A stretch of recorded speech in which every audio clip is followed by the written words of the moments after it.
છો ને તો બસ આની પહેલા કોઈ પણ કિલ્લો જોવા આવી ગયેલા છો? તમે આવી ગયા?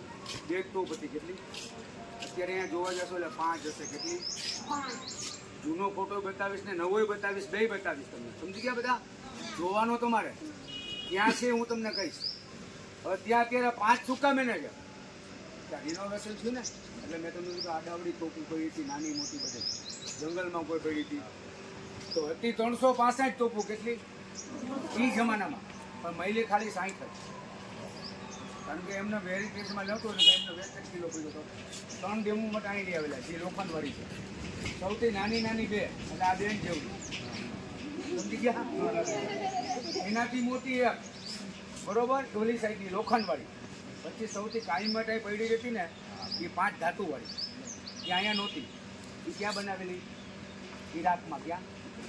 ઈરાકમાંથી આવેલી પોર્ટુગલના કિલ્લામાં. પોર્ટુગલનો કિલ્લો કયો? દીવની અંદર તમને યાદ હોય કે ન હોય? 2 પિક્ચર ઉતારેલા છે. કયામત તો બધાને ખબર પડી ગઈ. અજય દેવગનનું સમુદ્રની વચમાં જેલ છે, આખું પિક્ચર ત્યાંનું છે. બીજા નંબરનું પિક્ચર ઋતિકવાળું અગ્નિપથ, એ પણ દીવમાં જ ઉતારેલું છે. 75% પિક્ચર ત્યાંનું છે. દીવથી 5 હાથીની ગાડીમાં મુસ્લિમ રાજા મોહમ્મદ બેગડો 2 ગજ જીતો એટલે નામ પડ્યું બેગડો. તેમ બેગડો કેવડાવ તમને કહીશ. ત્યારે દીવની અંદરથી 5 હાથીની ગાડીમાં આવેલો કોણ? ત્યારે નામ કેટલા હતા? એને નામ સાંભળી લીધું. ગામડાના લોકો કે ગંગા જમના, મુસ્લિમ લોકો કે લેલા મજનુ, અને આપણા હિન્દુ ભાઈઓ બહેનો કહેતા પહેલેથી નીલમ અને માણેક. એટલે તોપનું નામ ઓરિજિનલ પડી ગયું છે નીલમ અને માણેક. મોટી નામ નીલમ, નાની નામ માણેક. 5 ધાતુ કીધું હતું ને. સાંભળજો, ત્રાંબુ, પિત્તલ, લોઢું, જર્મન કાસું. કોઈ દિવસ કાટ ન લાગે, આવીને આવી રહી. અને લોખંડના વ્હીલ હતા એ જમાનામાં પણ. 5 હાથીની ગાડીમાં લેવેલ ત્યારે. પછી વેસ્ટેજ પથ્થર ઉપર પડી હતી છે. પાછા વ્હીલ બિલ ફિટ કરીને રાખેલી. મોટી તોપનો ગોળો છૂટે એટલે 12 ગાવ જાય. 36 કિલોમીટર. કેટલી? નાની ફૂટે 2 ગાવ. મોટીનું વજન 15 ટન, નાનીનું વજન 2 ટન.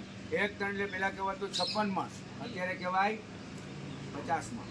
750 મણની તોપ છે. કેટલી? હવાના ફોડતા કેમ સાંભળજો. નાની નાની તોપું હોય, કિલ્લાની બોર્ડર ઉપર હોય. તમે આગ જળાવો એટલે સળગાવો એટલે અવાજ ક્યાં જાય? બહાર. મોટી તોપ તમે કે હું ફળવા જાઉં તો માણસ મરી જાય અવાજથી. અત્યારની વાત કરું, ખાલી સુતરી બહુ મૂકી દઉં તો આપણે બધામાં આવી જાય. કારણ કે બાજુમાં હોય તો માણસના કણના પડદા ફાટી જાય. તો મોટી તોપના અવાજ તો જોરદાર હોય, માણસ મરી જાય. ન મરેનું કારણ બતાવી દઉં, બધાને યાદ રાખજો. સાઈડમાં મોટી પાણીની ટેન્કર રાખેલી લોકો. પાણીની ટેન્કર રાખવાનું કારણ પાછળથી જામગરી એટલે મોટી મસાલ. એને આગ સળગાવવાની. અડધી વાઇટ સળગી જાય ને તોપની, પછી માણસ પાણીમાં ડૂબી જાય. ગોળો છૂટી જાય, પાણીમાં અવાજ આવે નહીં. એવી રીતે તોપ ફોડતા. આખું Junagadh selfie point, cycle techno રસ્તો, 145 ફૂટ જુનાગઢથી આપણે ઊંચા આવી ગયા. એ આગળ આપણે રાણક દેવીનો મેલ જોવાનો. કોનો? જે લાલો પિક્ચર શૂટિંગ, જેને પિક્ચર જોયું હોય એ મેલનો સીન છે. હમણાં આપણે જોવા જઈએ. 108,000 હાથ કરી ગયા. કેટલા? મેં ડાયલોગ બનાવેલો, યાદ રાખજો. રાધયાસરા કવાટ, રામ ઐફફ, રામ આંડલિક સિદ્ધરાજ, 9 નવઘન, 9 નવાબ, 16 સામત, 12 બાબી. બાબી વંશના રાજા છે પરવીન બાબી, જુનાગઢની નવાબના દીવાનની છોકરી. 13મી ટોપી એટલે અંગ્રેજો. 14મો ચોટલો ઇન્દિરા ગાંધીનો, વારી દીધો હિન્દુસ્તાનનો ઓટલો. ચાલો ફટા.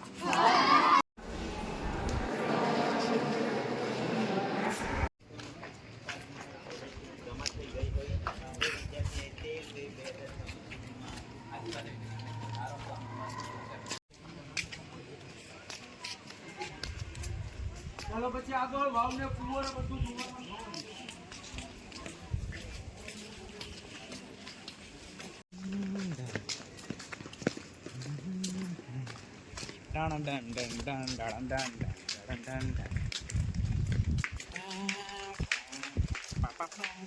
આસણ બાજુ ને એ બાજુ બધું હોલગી